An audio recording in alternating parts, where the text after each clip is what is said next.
Hello children, a very good morning to one and all present there. I hope everybody is doing very well. Today we will be completing another part of our chapter number 6, Weavers, Iron Smelters and Factory Owners. So let us move ahead. Children, we have already covered maximum of the topics of this particular chapter. Last time we studied about who were the weavers. We discussed about different weavers of different places belonging to different region of our country. Also certain names of certain weavers. Okay, the decline of Indian textile, also we studied how Indian textile declined and again how it came up, where we studied in cotton mills come up. Okay, what was the reason why Indian textile was again in demand? It was First World War. We studied it, right? Today we will be completing two different topics. Okay, the sword of Tipu Sultan and wood steel, abundant furnaces in villages. Alright students, let us begin with another subtopic of the chapter, the sword of Tipu Sultan and wood steel. Why was Tipu Sultan's wood steel sword was so important? Why was it very much famous than any other emperor's sword? Let us learn.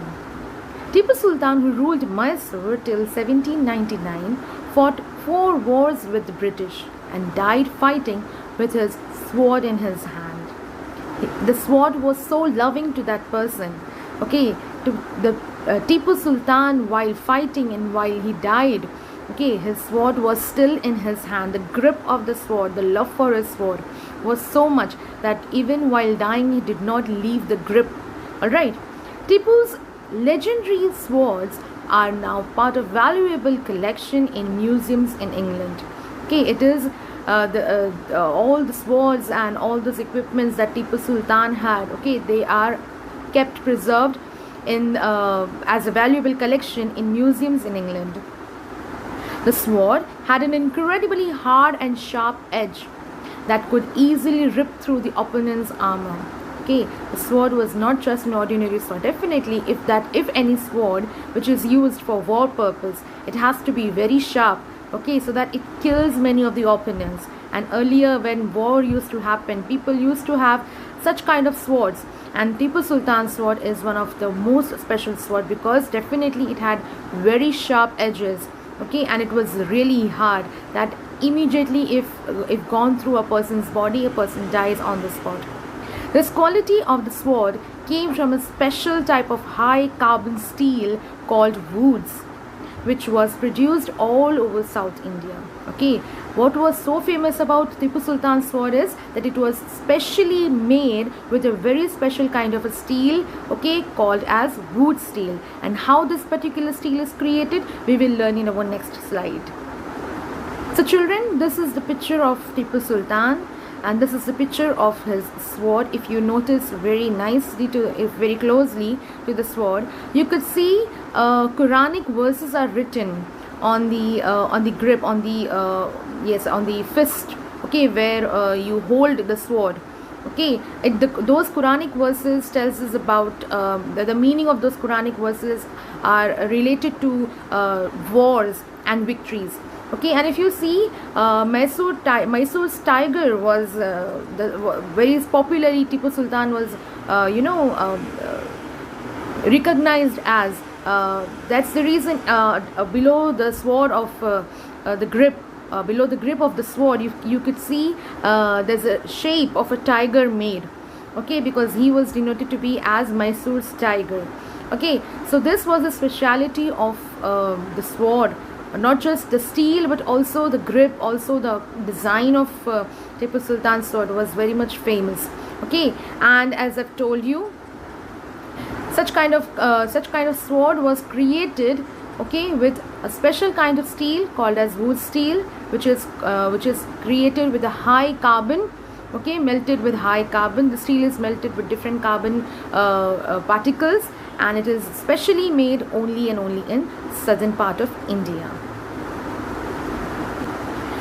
Wood steel, when made into swords, produced a very sharp edge with a flowing water pattern.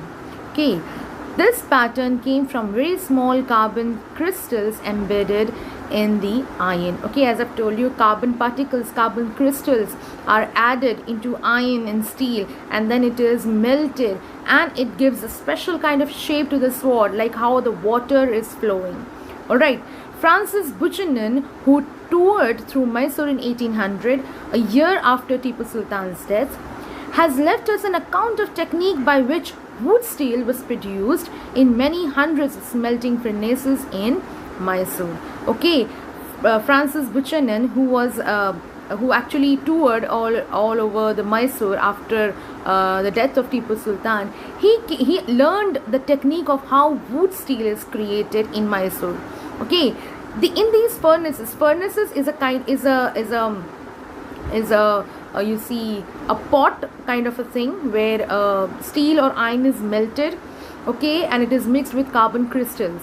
Okay, it is, you see, a kind of a unit where everything is a kind of vessel, you can say. Furnaces is a kind of vessel where the iron and steel and different carbon particles are melted, okay, and then it is used for, and it is then poured into the shape of poured into the shape of sword, and this is how it gets created. Okay, in these furnaces, iron was mixed with charcoal and put inside small clay pots. Okay, as I've told you, it's a clay pot, a vessel kind of a thing. Through an intricate control of temperatures, the smelters produced steel ingots that were used for sword making, not just in India but West and Central Asia too. Okay, so this was a technique. As I've told you, small little parts of charcoal is mixed inside a small clay pot, okay, and iron is also melted at a particular type of temperature where only smelters can they know what kind of temperature it requires to melt these materials inside, and then it creates a special kind of a steel. And it is not just created in India, but also the creation of it was famous in West and Central Asia too. Woods is an anglicized version of Kannada word ukku, Telugu hukku, and Tamil and Malayalam urukku. Okay, so it is an anglicized word. Okay, it is a translated word which has come from Kannada. Okay, which in Kannada we say ukku, in Telugu we say hukku, and in Tamil and in Malayalam language we say urukku. It means steel. So when it was translated or it was anglicized, it came as the word woods. Indian wood steel fascinated European scientists Michael Faraday, the legendary scientist and discoverer of electricity and electromagnetism. Okay, so he was the one who, Michael Faraday, he was very much fascinated. He was a European scientist. Okay, he was very much fascinated with this particular kind of a steel. He was a discoverer of electricity and electromagnetism. He spent 4 years studying the properties of Indian woods in the year 1818 to 1822. Okay, so 4 years he took to study how this particular steel takes place and takes the shape of woods. Okay, however, the wood steel making process, which was widely known in South India, was completely lost by the mid of 19th century. Okay, so by the mid of 19th century, it was noticed that the process of making wood steel in South India was slowly and steadily, okay, it was getting vanished. Why? What was the reason? Let's know. The swords and armor making industry died with the conquest of India by the British, and imports of iron and steel from England displaced the iron and steel products produced by craft people in India. So what was happening, children? First we studied about textile industry. Slowly and steadily Britishers tried to capture all over the textile of our country. Now they saw that the production of steel is also in wood steel especially is very much in demand, and people are they're praising this particular kind of a steel. So again, what did they do is, Britishers, they started importing their own steel, iron and steel, production, whatever iron and steel they produced in their country, they started importing it in India, and that was the reason why there was a decline in Indian home production of iron and steel. This is how they again started capturing, like how they captured textile industry, they now started slowly and steadily, they started capturing iron and steel industry as well. Now children, let us understand how furnaces got abundant in villages.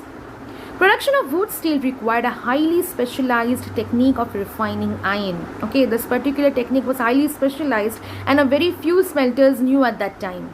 But iron smelting in India was extremely common till the end of 19th century. But as and when the demand of this particular steel grew, okay, people started learning how to smelt this particular iron, okay, and create it into wood steel. And this particular technique became very common, and and everywhere all over India we could see smelters, okay, who are creating different who are actually setting up iron and steel industry in our country. Local villagers or local, you can say, smelters, they started using local ores that were available with them for creating different tools and materials that were used by people on the day-to-day basis.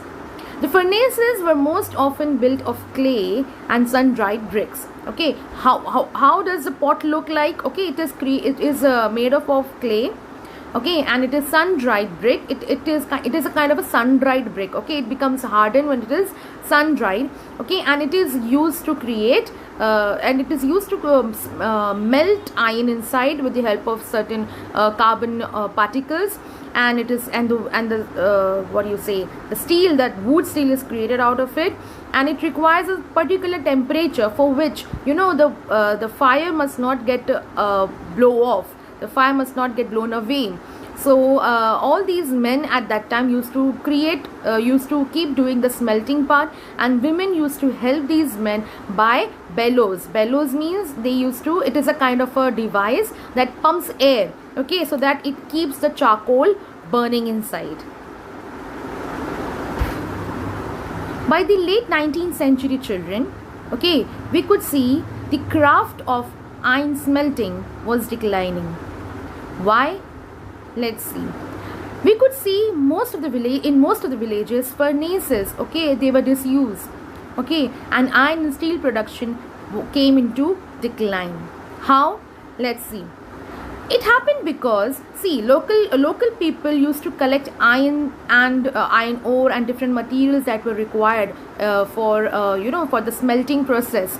Okay, people used to gather all these raw materials from forest, and if you remember, there was a forest law created by Britishers in order to protect raw material, so that local villagers or local people, tribal people, could not enter into the forest which was already reserved by them, so that they could use those particular raw material.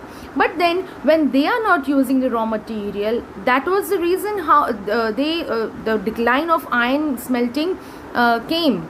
Okay, why? Because they were not allowed to get inside the forest area. Okay, it is a particular area which was reserved. Actually, most of the area was reserved by Britishers. But when villagers were not allowed inside, okay, then how could they collect wood?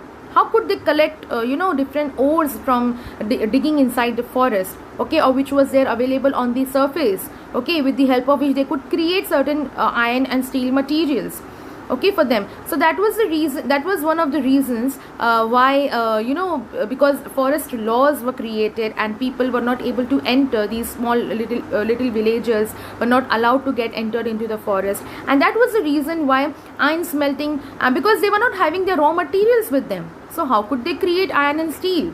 That was the reason why production of iron and steel came down.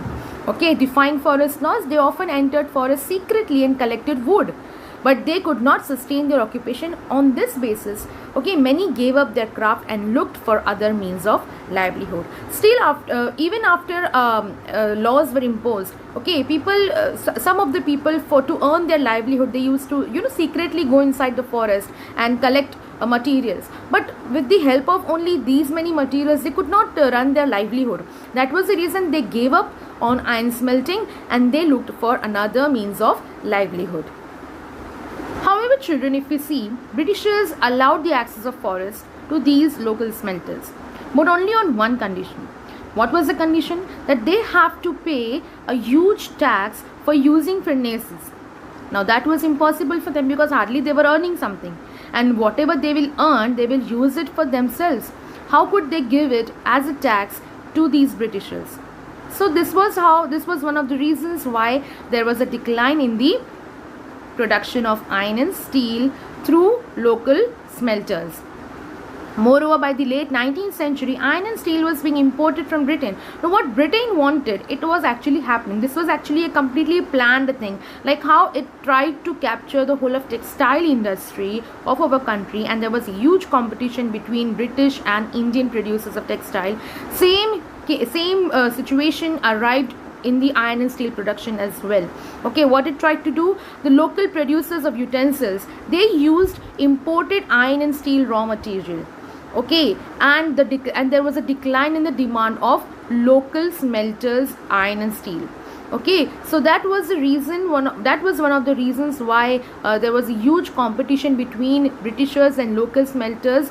Okay, in the iron and steel production of the country.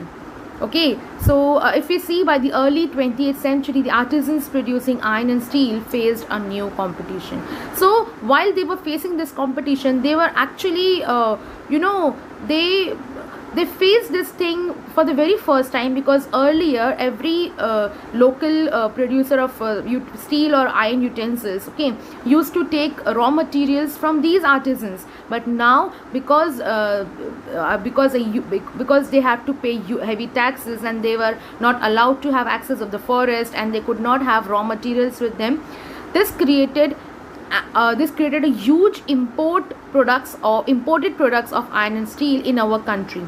Okay, Britishers brought in iron and steel in our country, and that's the reason why local manufacturers used imported iron and steel to produce utensils and other materials, and there was no demand left for the local smelters, and that was the reason these artisans faced a huge competition in iron and steel production in this particular industry in our country.